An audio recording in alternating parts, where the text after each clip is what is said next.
Wonderful. So, without further ado, I would love to hand the mic over to Nikki and Megan. All right, let me get the screen shared here. So once the screen is shared, if you can give me a thumbs up and let me know. Looks great. Thank you. Right, and you can hear me okay? Yes, crystal clear. Okay. All right, here we go. I think we're ready. So my name is Nikki Nisbet. I'm going to switch the slide, but before I do, I want to say that we're here to talk about going the extra mile, driving better outcomes with high quality interactions. You're probably thinking like, what is that? And we're going to get into it.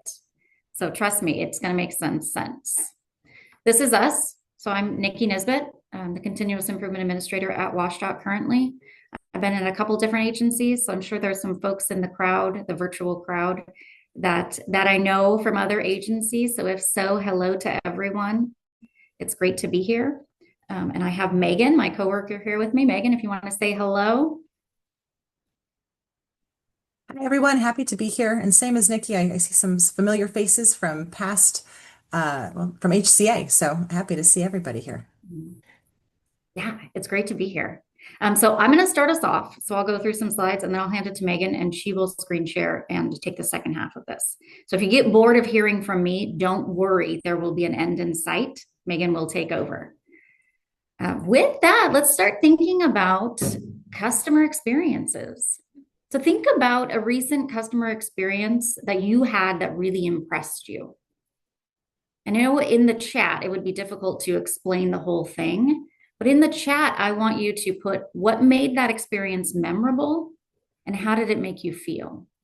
I'll give you an example of a recent customer experience that I had just last year. I got LASIK eye surgery, right? It's a big deal. I've had horrible vision my whole life. Finally decided I couldn't wear contacts anymore. So I was like, I'm going to get LASIK eye surgery. It was very scary. I go in there though, the day of, very nervous, and sit down in the exam room. And I'm sitting there waiting to be pulled into the actual operating room. And I listen to the music that's playing, and they're playing Taylor Swift. So I love Taylor Swift, if anybody knows, right? And they had, forgot during intake, they had asked, what kind of music do I like? And I didn't think anything of it at the time. But that personal touch of having music that I liked made me feel so comfortable and like they cared about me. And it put me into this of like, okay, you know what? I can do this. These people clearly are going to care about what happens to me. And I feel like I'm going to be taken care of. So that's my example. Kind of what made it memorable. It was so personalized and it made me feel so comfortable and like I was an individual being served rather than just someone that's going to go through their laser eye surgery that day. So I'm looking in the chat, see some things coming in. Got some made you feel less irritated, kind of the speed of response. Let's see, in and out. So some more speed, made an appointment, got in and out.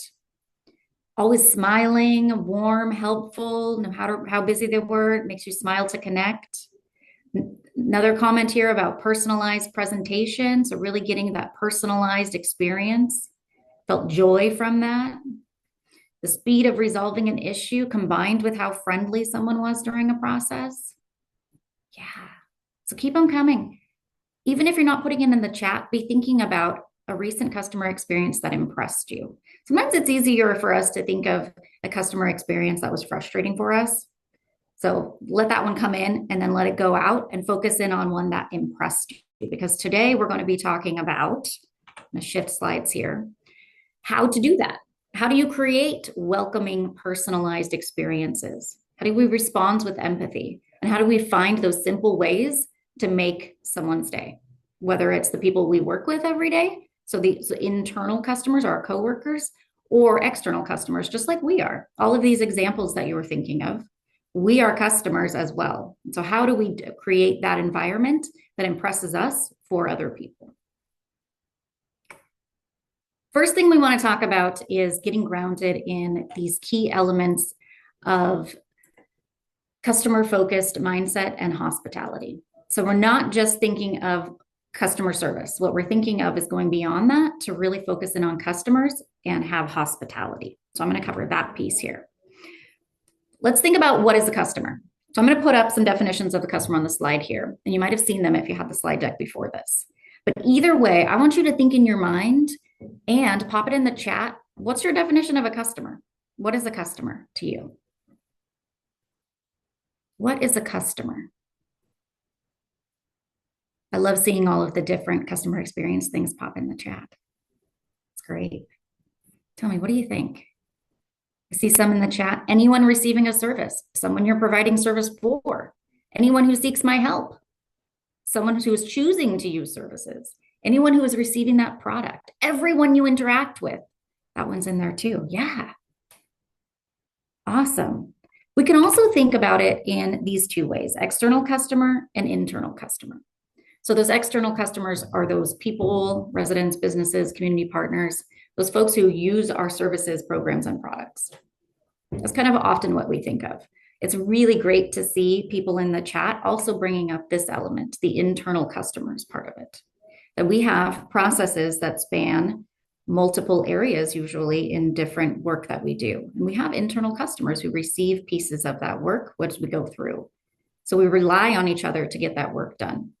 You can see the example I have on the slide is hiring manager working with the human resource team to fill a job opening, right? Human resources, the customer is the hiring manager in that. It's all internal. We're not even bringing in the applicant as the customer yet. We're thinking there is a customer happening just within what we're doing.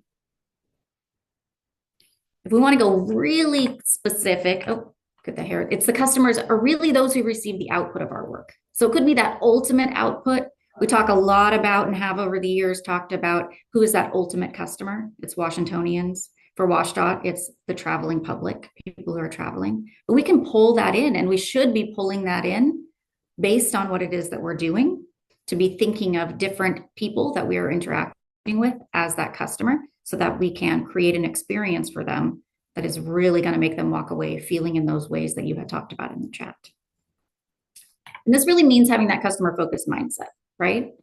Really thinking of what does it mean to have a customer focused mindset?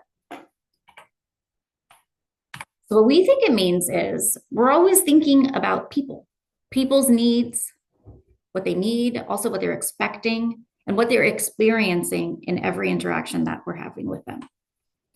It's putting people at the center of all decisions. And as I saw in the chat earlier, someone said listening, feeling heard and listening. It's part of what this is. It's listening actively and responding with empathy.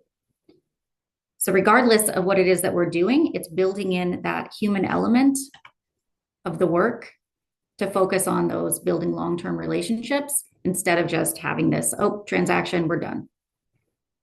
It's almost that customer focused mindset. I always think of it as you never know when you're going to run into that person again, right? So if you think about it that way, you want to think, how can this interaction be in a way that I know when I run into this person in the future, that they're going to remember me in a way that is a good experience for them. There's different reasons why having a customer-focused mindset matters. I'm going to pop a few up here on the slide for you to look at. The first one, and I already said this, but I'll say it again because it's so important.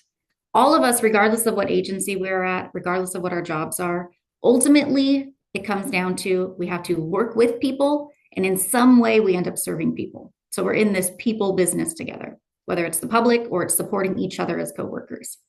And so when we have that kind of a mindset, when we think about that as we are interacting with people, then it's going to result in building more trust, increasing collaboration. It helps us rely on each other, create that accountability, and ultimately is going to help have a more engaged and productive workforce. Any other benefits or why it matters related to a customer-focused mindset that comes up for you all? Put it in the chat for me. Why does this matter? Why is a customer-focused mindset important? Why does it matter?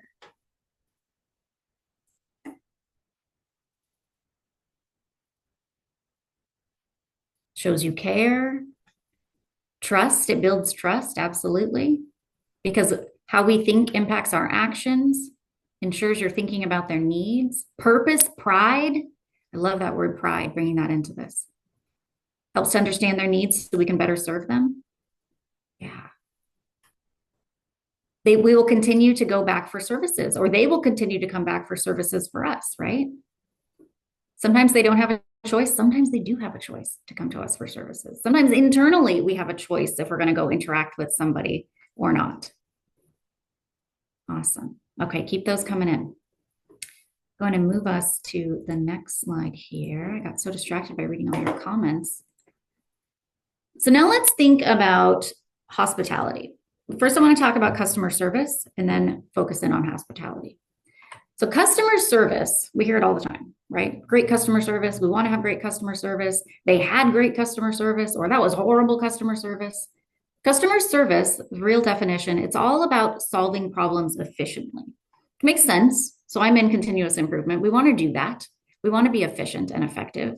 So that is one way to get there. It's really providing support and assistance to customers before, during, and after a transaction. Sounds pretty good. We want to do this. We want to have good customer service. And we can take it to the next level with hospitality. Hospitality is where it's going to go from just serving customers to creating great customer experiences, whether that's internal interactions or external interactions. Because hospitality is all about going beyond expectations and getting to that point, like we saw earlier in the chat when we talked about our own experiences, about making people feel valued.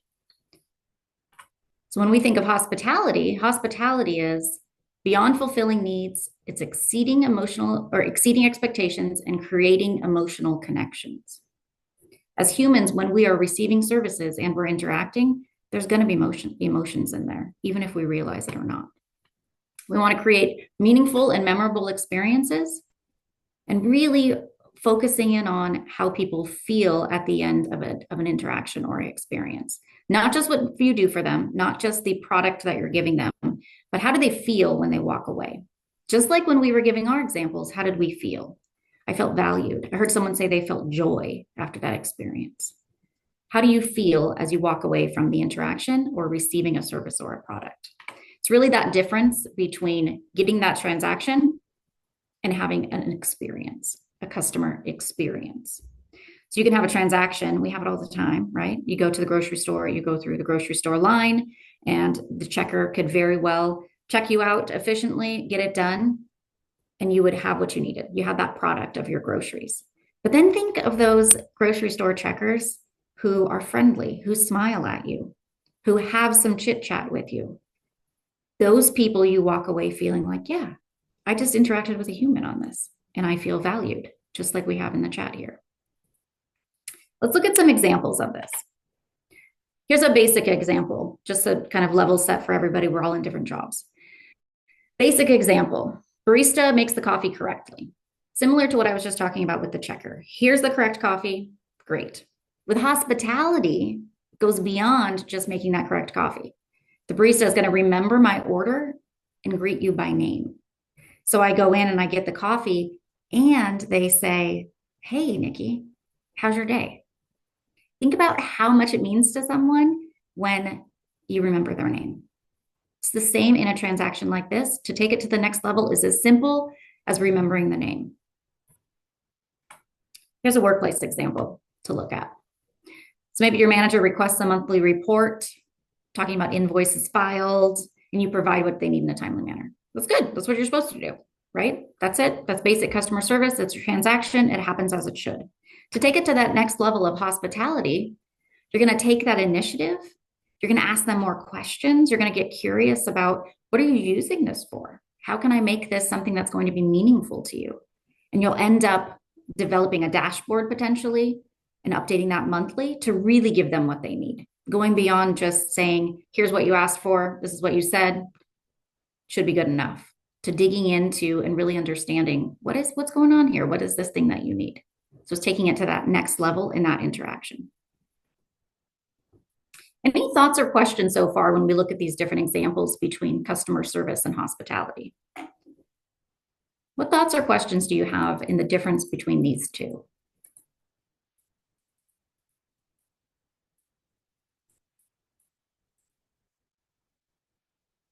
See in the chat, like the distinction?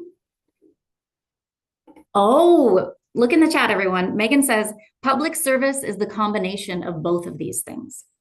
So it's getting folks the product that they need, or each other what we need, that customer service. It's that transaction coupled with hospitality. I love that. I'm going to steal that, actually. I'll probably take that from you, Megan. This quote is Maya Angelou, one of my favorite all-time authors, poets, human rights activists. You know who she is. This is the essence of hospitality here. People will forget what you said, people will forget what you did, but people will never forget how you made them feel. Remember that. Move us to the next piece. I'm almost going to pass it to Megan, so don't worry. If you are bored, the end is coming. I promise you. Let's talk about personalization a little bit more. So we talked about high level, difference between customer service and hospitality. We talked about customer focused mindset, why it's important. But now let's talk about, how do we do this? How do we personalize a customer experience so that they can walk away with that feeling, so they can remember that good feeling that they had and come back to us and all of those things. There are 3 elements, and we'll break them down as we go along, but I want to show you them first.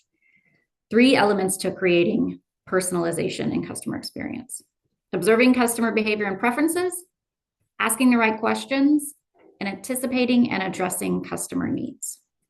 Let's look at each one of those elements. First one, observing customer behavior and preferences. It really all starts with observation. I'm going to throw 3 things up on the screen: noticing patterns, use past interactions and feedback, and pay attention to nonverbal cues. Think about that for a minute.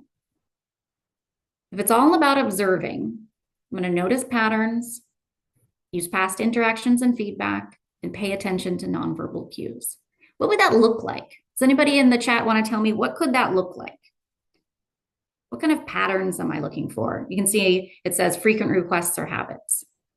What kind of interactions am I thinking about? What nonverbal cues should I be looking for to try to personalize an interaction? Noticing what time of day a person calls. Absolutely. What else? What else should we be noticing to then tailor how we interact with that person? We want to look for their feelings, emotions, and behaviors. So how they're showing up. Yeah. Facial expressions. Absolutely. That can be a little more difficult in our remote world. So we have video, that's helpful, and we can do that when we can. Same with body language. I see that in the chat too. Inflection in their voice. So in addition to body language, facial expressions, tone of voice, inflection in the voice, all of those different things to know, are they happy with what's happening right now? Do they need something else? Is there some hesitancy in what they're saying? Really reading what it is someone is doing for us so we can try to personalize. I see in the chat, Jessica says, when I started my first job at Safeway, these were the exact principles they taught us. Still ingrained in you over 25 years later. I love that. And for it to be coming back like this too, in a completely different kind of work than grocery store, it still applies. It still applies. Exactly. All right. So thinking of the next one, observing customer behavior and preferences. These, I think, might got a little wonky here, but that's okay. We're going to look at some examples. And these 3 things are what we want to look for, right? We just talked about this on the previous slide. Notice patterns, use customer data, watch for nonverbal cues. So let's look at some examples. First example, we're back to the barista. We all need coffee, especially this time of year. So barista, she's doing this. She's observing customer behavior. Notices a regular customer always orders a decaf latte, but the customer hesitates before ordering. So by asking, would you like to try a different roast today? The barista can personalize that experience. So what was the barista doing? What was the barista potentially doing in this hypothetical situation? What kind of information? I see in the chat, some of them could have been body language, facial expressions, or tone of voice. They hesitated before ordering. The barista very well could have just said, whatever, just tell me when you're ready to order. But instead, they were observing that customer behavior and saw, this is a little different. Something's a little different. I'm going to ask some questions. I'm going to dig into this to try to personalize this experience, trying to anticipate those needs I see in the chat. Yeah. Especially if this customer is somebody who, like it says here, is a regular customer. They always order the same thing. And yet there's a little bit of difference in how they're talking. maybe in their body language as well, if they're hesitating. Maybe they have a little bit of a furrowed brow and you can tell, is there something else that you want this time? It's really just noticing that and paying attention to that individual, going beyond just waiting for them to tell you what they want and seeing what is it that's going on with this person right now. Let's look at another example. During a regular meeting, the organizer notices some attendees often arrive late. This happens, right? After noticing the behavior, they discover the attendees have another meeting just before. To better meet their needs, the organizer adjusts the start time so everyone has time to finish up and take a short break.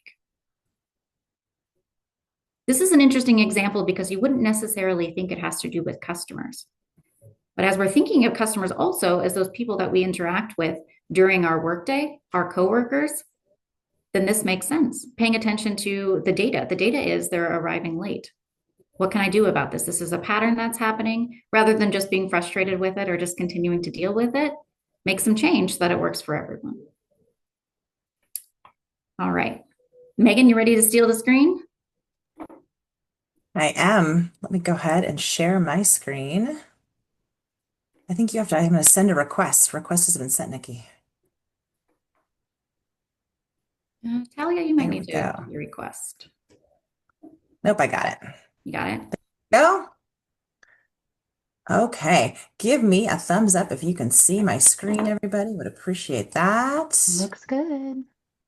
Thank you. Okay. We are going to talk about the second piece of this, which is asking the right questions. So if we are trying to really get at what our customers are looking for and what they are needing, we want to make sure that we are asking the right questions. And so in order to do that, these great questions really need to be open-ended questions. So asking, what are you looking for today? If we ask yes or no questions, we're going to get yes or no answers. But by asking open-ended questions, we can really help dive into what are they actually looking for. We can really get into some more information from them and show that we're interested in learning more information from them, which goes a long way. Also, clarifying questions. So if there's some misunderstanding, this can help clear that up. If we are unclear, instead of making assumptions, a big piece of this is not about making assumptions. We do that a lot, I think, because we're like, well, I'm just going to assume that they mean this and go about our day. But instead of doing that, if we ask some clarifying questions, can you tell me more about what you need? Or I'm a little unclear, can you help me understand what you're asking for? That helps show that we really do care about getting them exactly what they need. We do care about figuring out what it is they're asking for. And it shows that we are trying to meet their needs in the best way possible. And the other piece of this is that future-focused questions. So how can we take this to the next level for you? So doing continuous improvement work, this is a huge one. So how can we take this to the next level? Really shows that we are looking to improve things for our customers. We're looking to improve things in our process. And so asking this question shows that we really have our mindset on that and can go a long way with our customers and showing that, hey, we really do care about this stuff. Any questions about asking the right questions or anything you would add to this?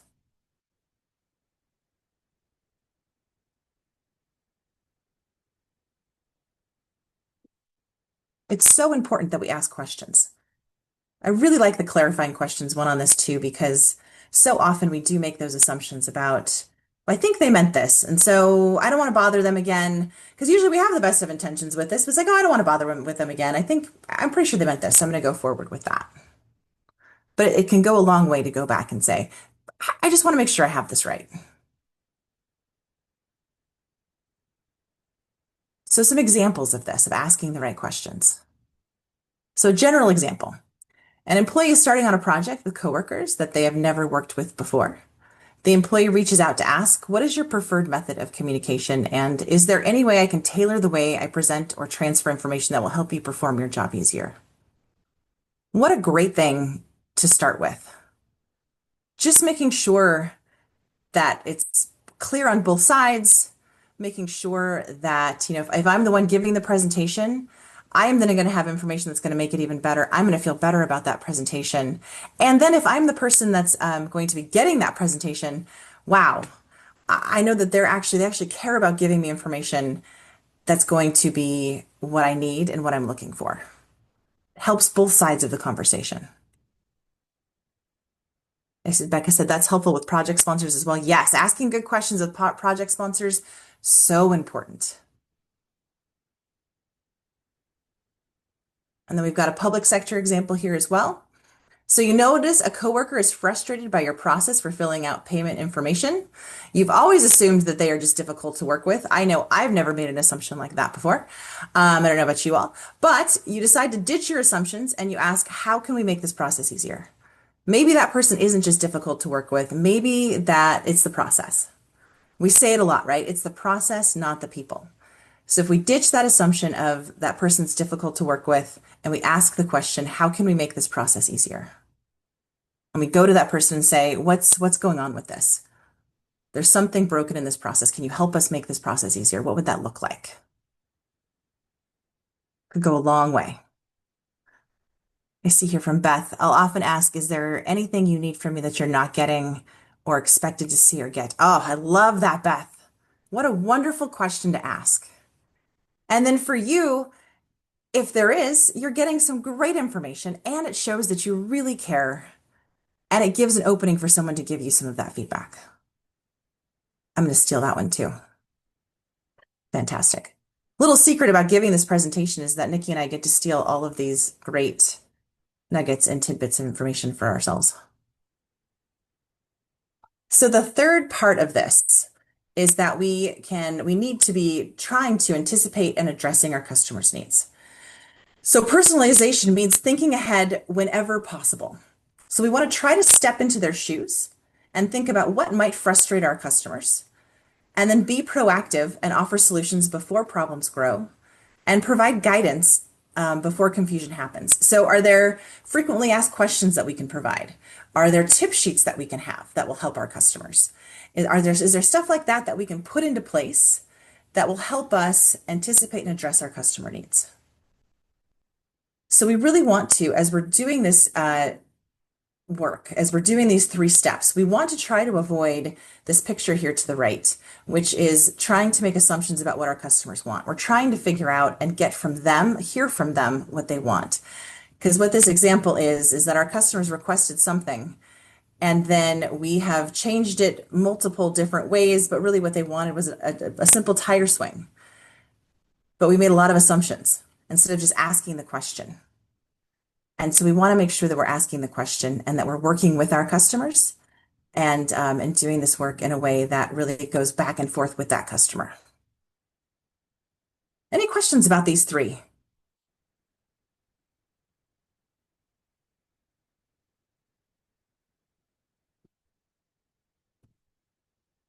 Okay. Some examples about with these.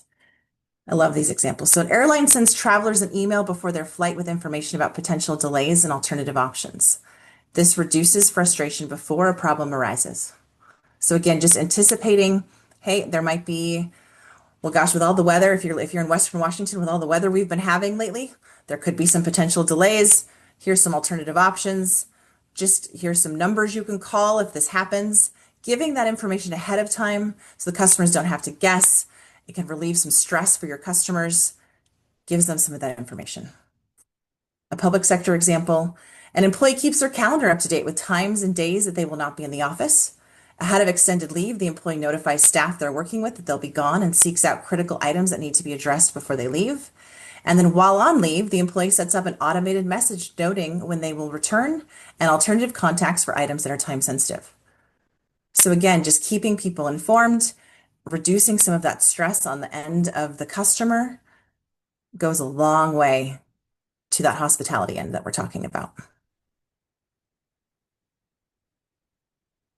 Questions about this or thoughts?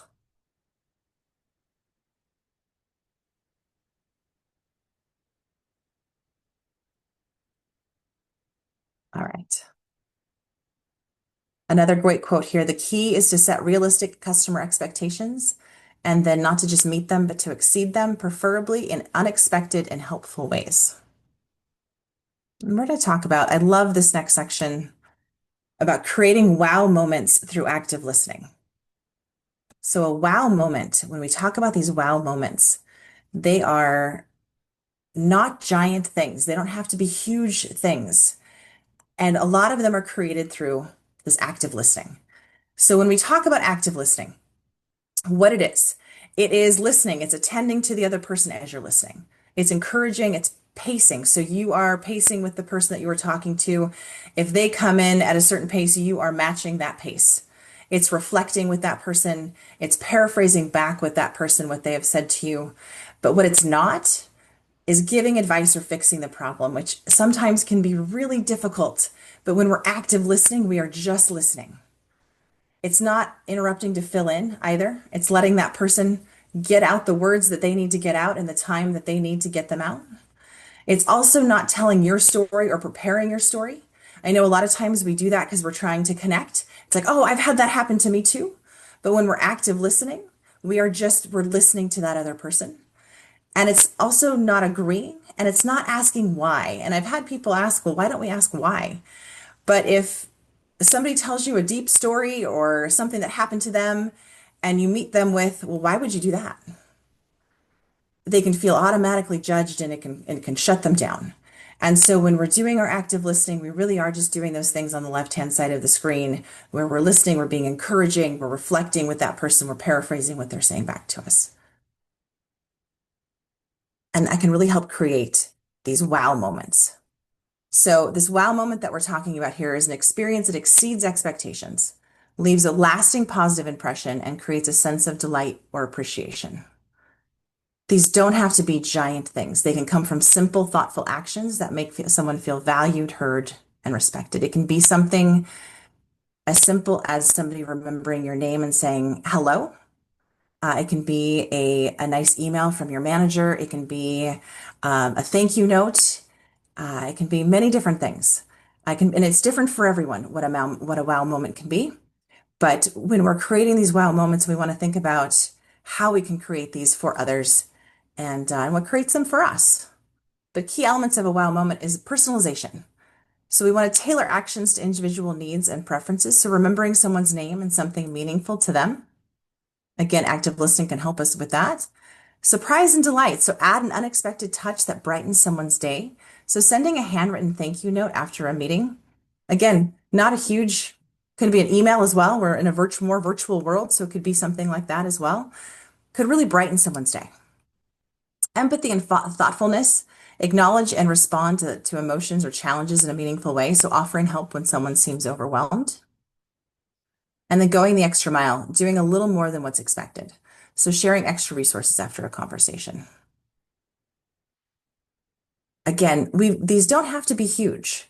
So when we've heard these shared, when we've offered this before, they're generally things like someone offering a nice, genuine, warm greeting, someone getting a thank you email. Small things like that really make people's day. And it doesn't take a long time to do. So I'm curious. I want you to think about at least one small action that has made you feel valued or appreciated in the past. It could be a colleague bringing you coffee unexpectedly, a manager recognizing your efforts in a meeting, or even just one-on-one. It could be a handwritten thank you note from a teammate. And if you wouldn't mind sharing it in the chat, that would be fantastic. But what is your wow moment that you can think of? And as I was doing this and I was thinking about preparing for this presentation, I was thinking about a wow moment that I'd had. And mine was restaurant based. And so a lot of this, and we're going to hear from a gentleman who we based when we were thinking about this presentation and thinking about this work. We read a book called Unreasonable Hospitality. And the gentleman who wrote that book is a restaurateur. And he talks about having unreasonable hospitality and how important hospitality is in the restaurant business, but not just in the restaurant business, and how it goes across all industries and how important hospitality is. And it made me think of an example when my husband and I went to a restaurant it was his birthday dinner. And it was a nice restaurant. And we had I don't know, during dinner, my husband had gotten up to use the restroom, and the restroom was out this door through this courtyard, this beautiful courtyard. And it was March, and this was in California, and no one was eating out in the courtyard because it was a little chilly. And he had asked our wait person when he came back in, would it be possible to have a drink out in the courtyard after dinner? And our wait person said, well, would you like to have dessert out there? We could set up a little table just for you all to have dessert out there. And my husband was like, oh, that'd be fantastic. And we were with some friends and they were like, oh, it's kind of chilly out. I don't know. And they said, oh, we'll take care of it. Don't worry about it. So after we finished dinner, we went out into the courtyard and they had set up this beautiful table with all of our desserts. And they had quite the little dessert spread and they had put up heaters. They had blankets for all of us. And they'd done this just for our table. And it was quite the wow moment. And it was a large wow moment. And they do not have to be large wow moments like that. But it was quite the large wow moment. And I even have a picture that I was going to share with all of you of this wow moment. But this was the little setup that they had done for us, which was just, it was not something they had to do. They could have just said, yeah, we can do a drink outside or no, we don't actually let people sit outside in March. But no, they did a whole entire setup for us, which was, and I'm still talking about this was what, 6 years ago? And I'm still talking about it and sharing pictures about it today. That's how impactful these things can be. Anyway, I want to see some of the wow moments you all are sharing in the chat here.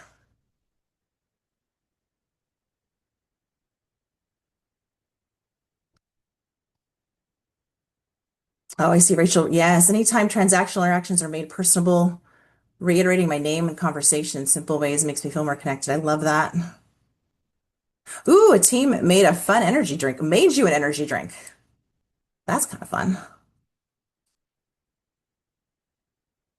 I always appreciate when people remember something I told them and ask for updates, Angela says. That is always nice when someone's like, how'd that meeting go? Yeah, or ask about your family or a cat.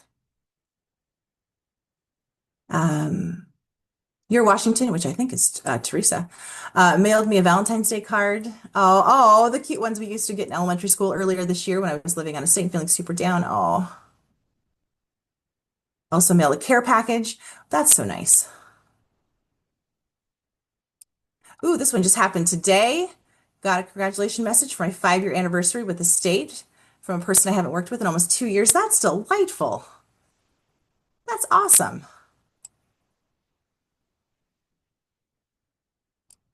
People sharing their thoughts and feelings with me. It makes me feel that I have built trust and made a safe space for folks. Oh, Allison, yeah, that's always so nice. Oh, Ernesto, yes. I'm deaf in my left ear, and anytime someone remembers and walks over to my right side so I can stop tilting my head is always a wow moment that makes me feel appreciated and valued. That's wonderful. Stephen said yesterday, a coworker at the end of our conversation who stated that they were rushing to another meeting asked me how I was doing with the news of the mass shooting event in Australia. She had remembered from previous conversations that I'm Jewish and struggled with violence against Jews.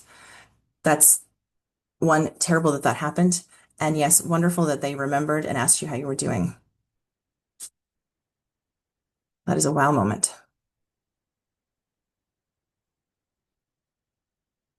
These are so, I love reading through these. I hope you all are reading through these as well. It just shows that, again, it doesn't have to be a big thing. It's checking in with somebody. It's using somebody's name a lot of times. We're in such a virtual, impersonalized culture that even something as simple as, yes, is using someone's name as asking, how did that event go? How was that meeting? How was that presentation? How did everything go? Can go a long way. Love reading all of these. Keep them coming. And keep them coming while we watch. I want us to watch a video from the gentleman who wrote the book that I was talking about, as he talks a little bit more about this theory of unreasonable hospitality. It's a very fascinating video. He talks about some of the principles that he talks about in his book. I would recommend the book that is called Unreasonable Hospitality. And it's just it is about restaurants, a lot of it, but it does apply across all sectors. And he talks about that in the video. So let's go ahead. Let me stop talking about it and we'll let him talk about it. Make sure that is checked. That. So why should you be spending any of Give me a thumbs up your if you can hear. time listening to a restaurateur? Listen, for most of America's history, we were a manufacturing economy. Now we're a service economy, and dramatically so. More than 3/4 of our GDP is driven by service industries. Globally, it's more than 2/3. which means that statistically speaking, if you're watching this, you and I do the same thing for a living. We might sell people different stuff, but we're all in the business of serving other people. And I believe if you do that through the lens of hospitality, you will be more successful. My name is Will Guidera. I'm a restaurateur and author of the book Unreasonable Hospitality. My restaurants over the years included 11 Madison Park here in New York, which in 2017 was named the #1 restaurant in the world.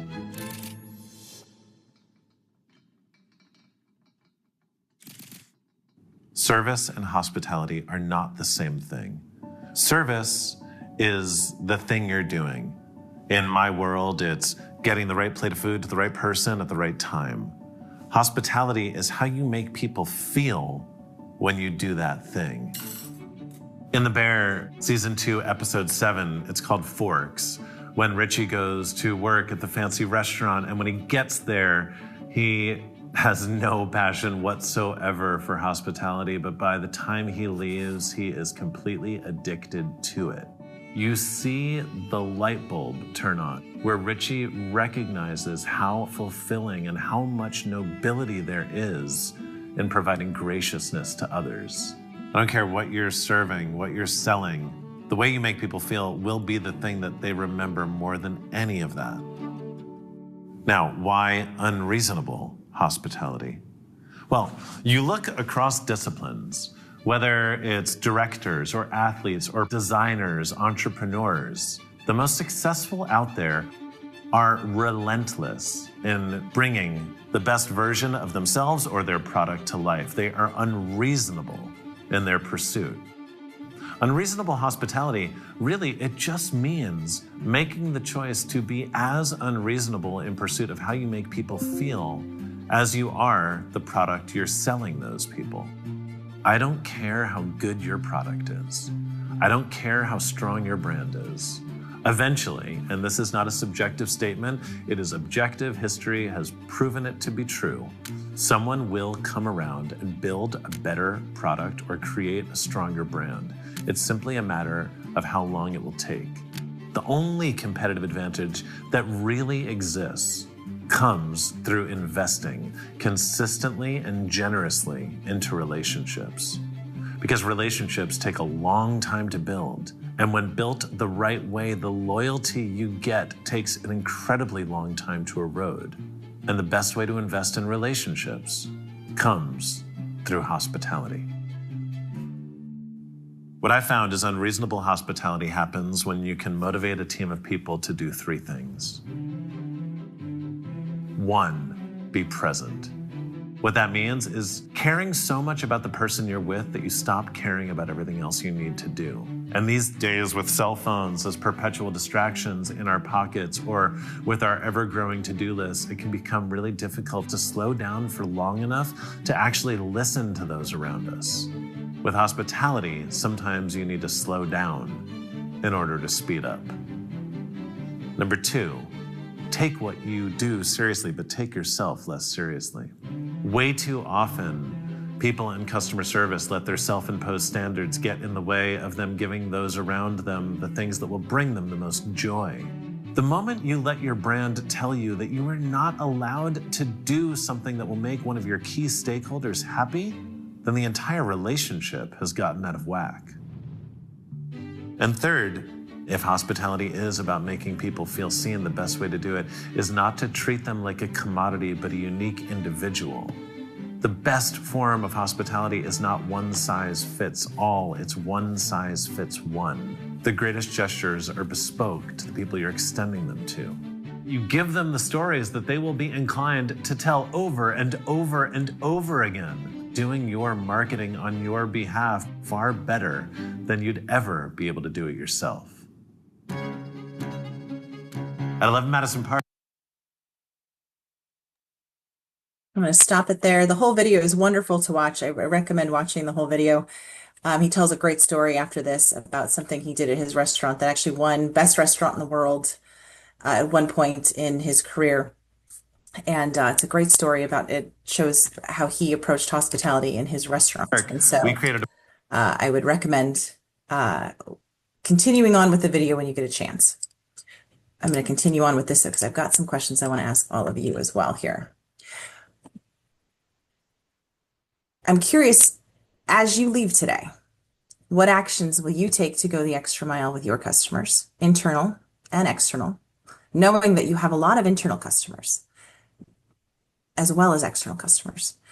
And then how will you create wow moments with customers and coworkers? And so some things to be thinking about as you're leaving today. I also, as we've got a continuous improvement mindset with this work and a problem solving mindset with this work, I'm curious to hear too how you see this work helping with that. How do you see this this hospitality work going hand in hand with continuous improvement work? What do you think?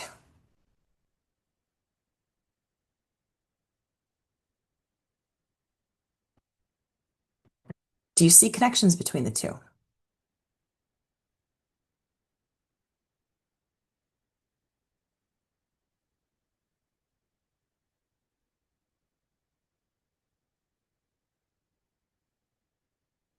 Yeah, the customers define the value. Yeah, thanks, Rhonda. Lori says, without this piece of continuous improvement work is flawed. Yes, things are flooding, and yes, I can't keep up here. Got to scroll up. Yeah, the happier someone is the first time, the less they will need, the less time will need to be used later to fix the relationship. Looks like Awesome. Our Stephen has relationships his with hand customers allow us raised to have too. conversations.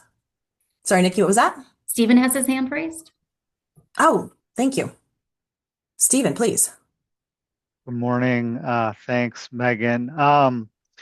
So Mike, I love the quote from the video. It's not one size fits all, it's one size fits one. And obviously we work together, so you know my business.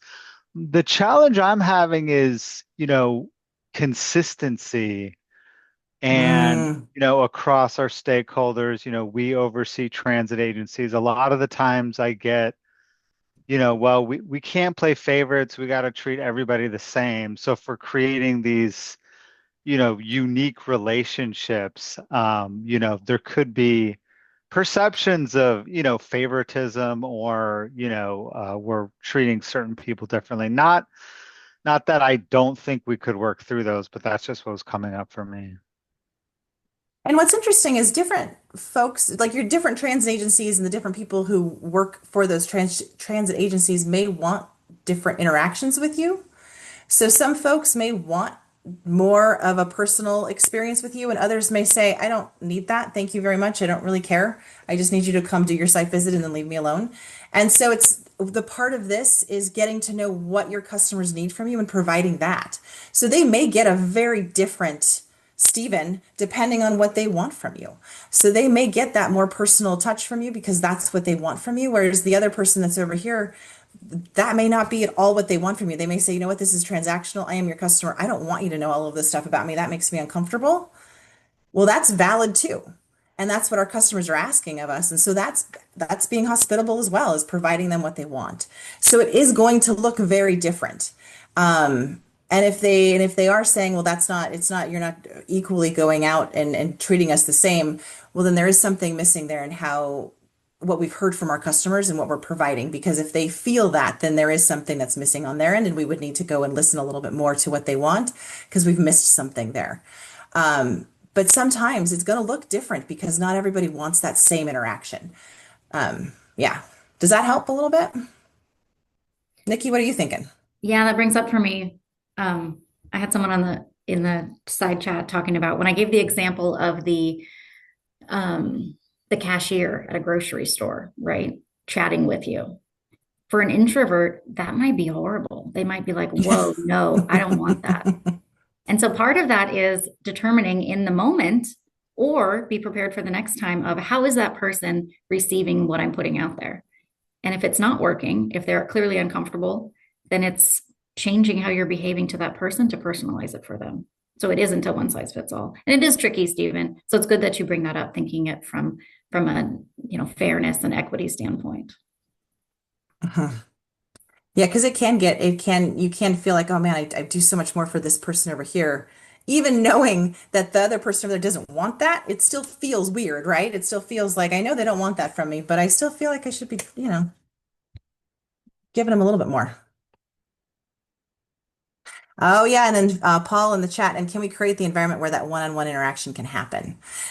Yeah, that's another big question is we know all of this. Like Nikki and I didn't say anything earth-shattering today, right? We didn't say anything that you all don't know. You don't know how, you know how to do all of this. This is not stuff that are things that you have not heard before and that you don't know how to do. So what stops us from doing it? And I think Paul, you hit it on the head there in the chat is creating that environment where you can have those one-on-one interactions, where you can ask those questions, where you can have those interactions with your customers to get the information you need to know how does this relationship work moving forward? And what does that look like? That's some stuff that can, because it takes some time up front to do this work.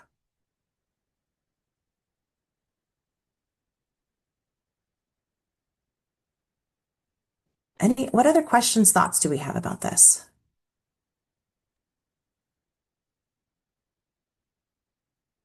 What am I missing in the chat? I have my hand up. This is Talia. Oh, Talia. Hello, Talia. I'm sorry. I'm missing hands.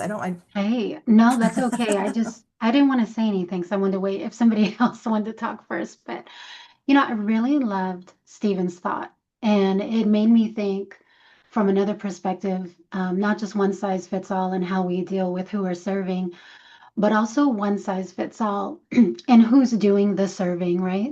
I really love Mm, the distinction, first of all, of basic service and then hospitality. And I have found at times in past positions with past supervisors, you're not always allowed to be yourself, right? And be a different size of a server. They get the basic service confused with the hospitality, and you might have this nature, because I know I did, of going that extra mile, going above and beyond. But if certain coworkers don't also, instead of encouraging that, they might say, okay, no, bring it down a bit. Not everybody's doing that. You don't want to set inconsistent precedent. And so I would just say if to the leaders out there, encourage your folks that it's not one size fits all service. Like bring yourself to the table. Like this is part of bringing your whole self to work. Bring your whole self to the table and serve, yes, by giving the basics, of course, everything within policy and procedure, but bring your personality, your service, your heart to the table. So I just really also wanted to touch on the one size fits all on the other perspective. I think that's awesome, Talia, because I think people can tell when we're not being our genuine selves. And that goes a long way. And so much of this is about being genuine. And if someone's going through the motions and are like, oh, oh, I learned about hospitality. Oh, okay, hey, Steven, how are you today? Steven's going to know that like I'm being not as genuine as if I were to, send him a note on the, like it's just that people can tell when you're being genuine and when you're not. And so that's a big piece of this is how do you show up genuinely and what does that feel like for you? Because again, it feels different for every person. So Yeah. Talia, And, your energy and my energy could be and very different, and how we show up to people could be very different. And that's great. And so it's just, what does that look like? And what does genuine mean for us? And what kind of actions do we take that's going to be genuine for us to create wow moments for our customers and coworkers? yes, and I will also add to that that just it's a caution, and I just feel led to say this because, like I said, it's happened to me several times in the past. It's like you're getting a slap on the hand for doing something extra, and that can just be so devaluing, discouraging, and everything else, and really kill the morale. So like just don't do that, people. If you ever feel worried about someone offering this level of service versus that, I mean, just encourage people. Yes, be encouraging. Absolutely. Other questions, thoughts?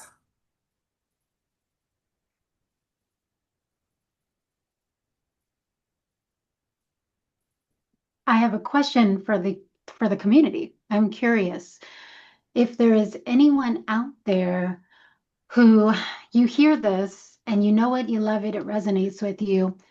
But do you ever feel in your position, maybe regulatory work, maybe not, maybe something else? Do you ever feel in your position where you're not given the space, the encouragement, the, acknowledgement to incorporate all of this? I'm just curious if this is allowed and encouraged out there, or if folks feel like with the work that they do, there's no time, or the work is too rigid, and feel free to come off mute if that applies.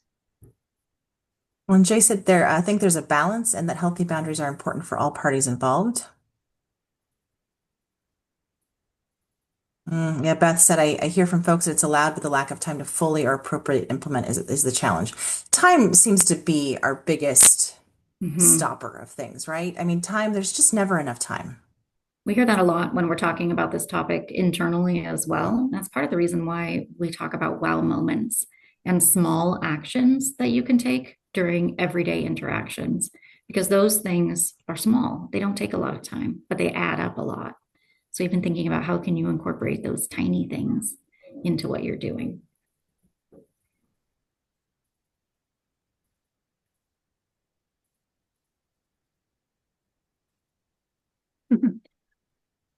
Is it better to ask permission or seek forgiveness?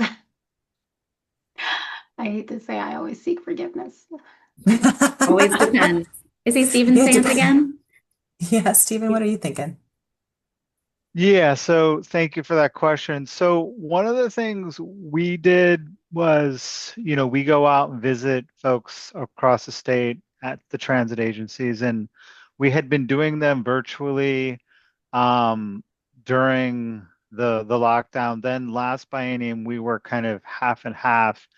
And we really thought that in order to give good customer service and create relationships, we had to be out into the community and actually be sitting across the table. So we worked with our leadership to basically create like an approval for the in-state travel and set that expectation, because we had a lot of staff who were well-meaning and wanted to create those relationships, but thought that they had to limit themselves and not do this work in person.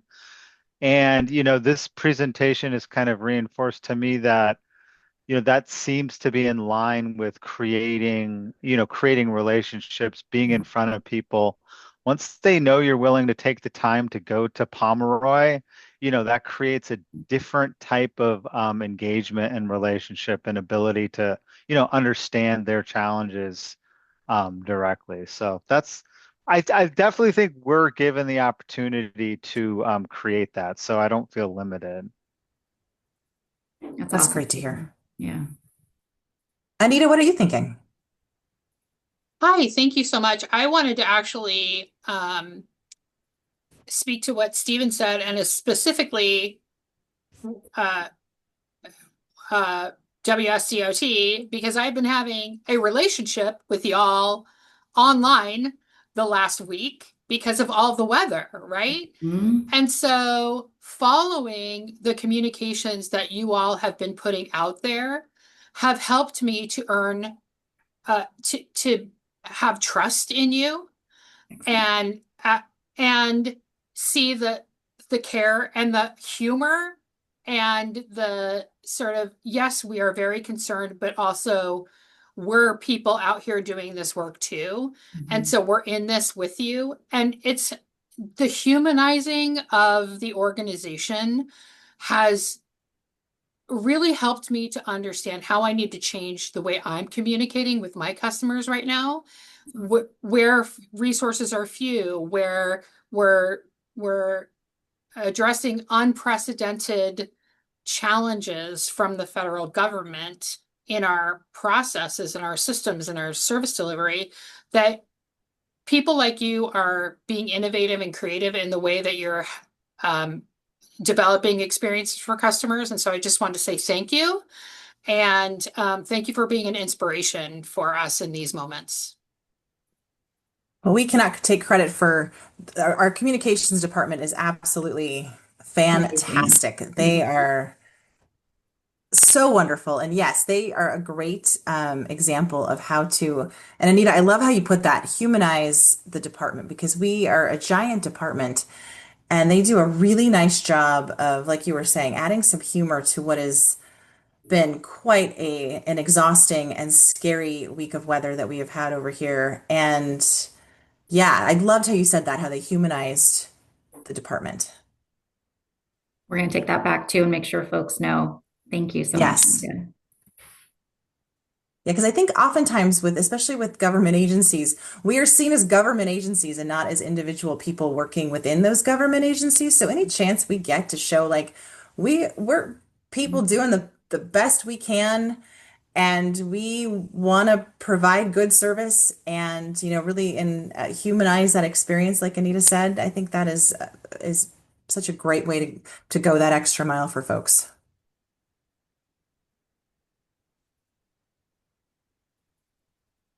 Any other thoughts or questions?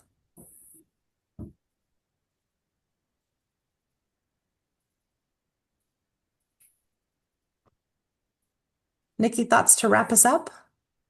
Just, we really appreciate everyone engaging and the time spent with us today. This is something that we're working on at the agency level, so sharing it with you all has been really fun.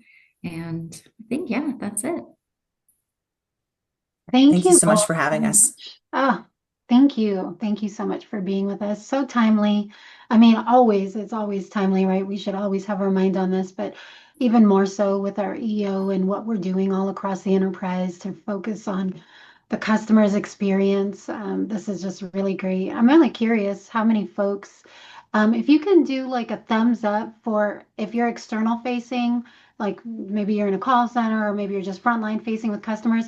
I want to see, can you all do a thumbs up just so I can see how much of the group is externally facing customers? Very cool, Hmm. very cool. And then in a second, I'll ask if you can throw up a heart for internally facing or if a lot of your customer is in your agency. Very good. I feel like it's kind of half and half, it looks like. Yeah, it's a lot. A lot on each. And then what other what other icons do we have? Oh, how about that little confetti one? Throw up a confetti if no matter which customer you have, throw up a confetti if you're gonna walk away with some takeaways from today's presentation. Yay! Awesome. I'm curious also, and don't mean to put anybody on the spot, but we love to learn from each other. So I'm just wondering, does anybody have something that popped in your mind of something that you can do differently or add to your what you kind of already do, but maybe you got inspired to do something differently? I know for me, I will say, I felt a little something when we were talking about active listening and non-active listening. And I know that I've been guilty in the past of sometimes trying to help somebody problem solve, not like out of not wanting to listen, but just like I've heard it so many times and I want to kind of help them, come to something that'll bring them peace. But today when I read it in the format that you had, I was like, okay, I really need to pull back on that. So I know for a fact for me, that's going to be something that I take forward. I'm just curious if anybody else had anything, not necessarily from that slide or that list, but maybe just something else you might think of doing in the future.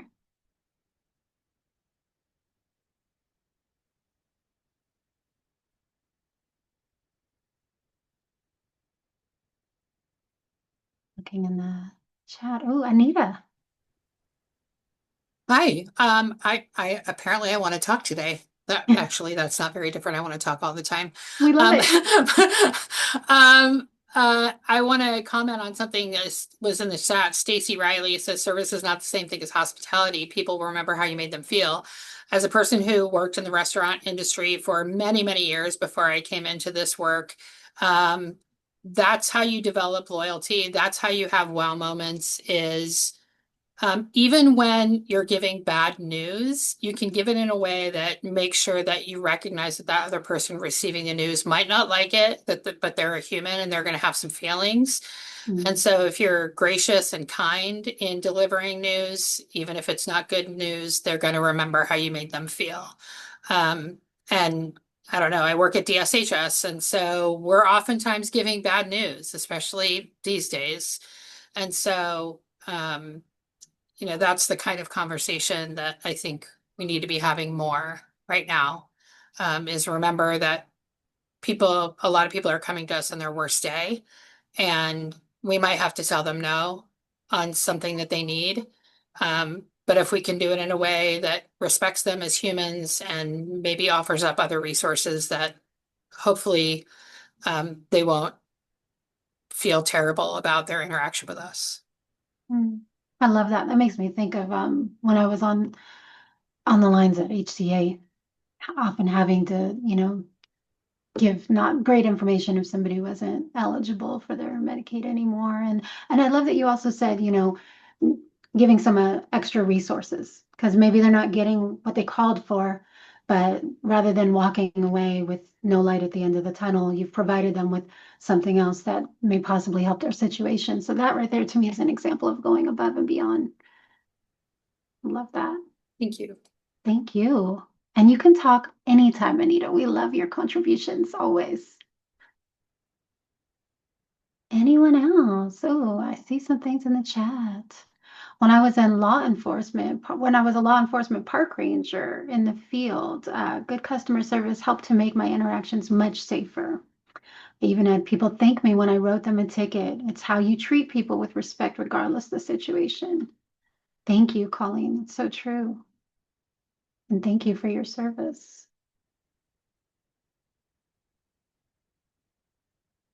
Greg says a big takeaway was the reminder to think about how interactions make people feel. Absolutely. Wonderful. Well, thank you all. If there's nobody else that has any other comments or questions, just curious if anybody out there is working on any projects that you want to share, or maybe you need some advice on.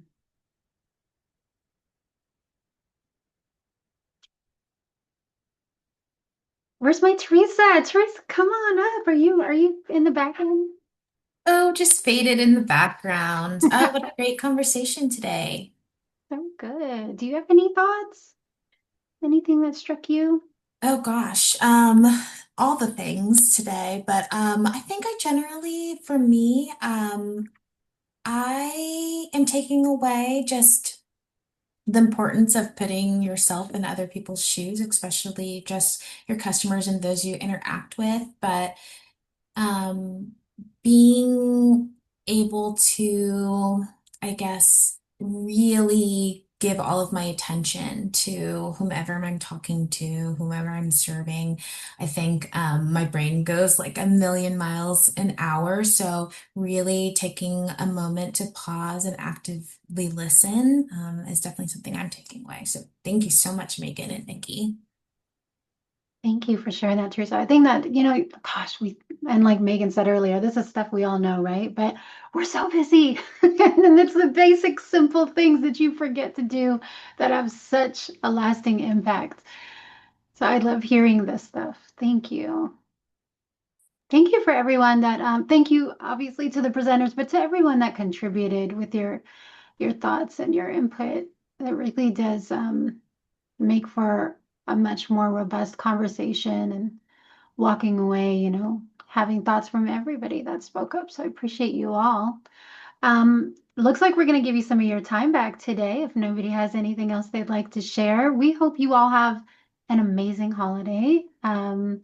We will see you next year. We'll be sending out a recap within a week or two, as we normally do, of today's wonderful presentation. We'll share who is going to be presenting in January. Just a little spoiler. We've got DOL presenting in January, so we're super excited. And yeah, all next year, we're going to have customer experience focused presentations, really going to help everybody go back and do the work that you all are diving into. or the work that you've already been doing. So there are going to be some helpful presentations, and we've almost got our schedule all filled up. I am still looking for somebody to speak on universal targeting universalism. Is that what it is? Sorry, I don't Oh, have yeah. my topics in Right. front of me. But if that is a passion of yours, if you've taught on it in the past, or you have a lot of knowledge in that area and you feel you can really speak to that, please reach out, and love to have a chat with you and talk about what that presentation might look like. Other than that, we appreciate you all. Thank you so much for joining us as always, and we hope you have the best rest of your day and a wonderful holiday. Thanks for a great year, everybody. Happy holidays. 3 years in the books. Woo! Woo! Great job facilitating us, Talia and Teresa. We appreciate all your support. You make this happen. Way to go. We do this for you, so appreciate you. Yeah, it wouldn't be anything without you all. So we appreciate your attendance and your input. Thank you. Y'all.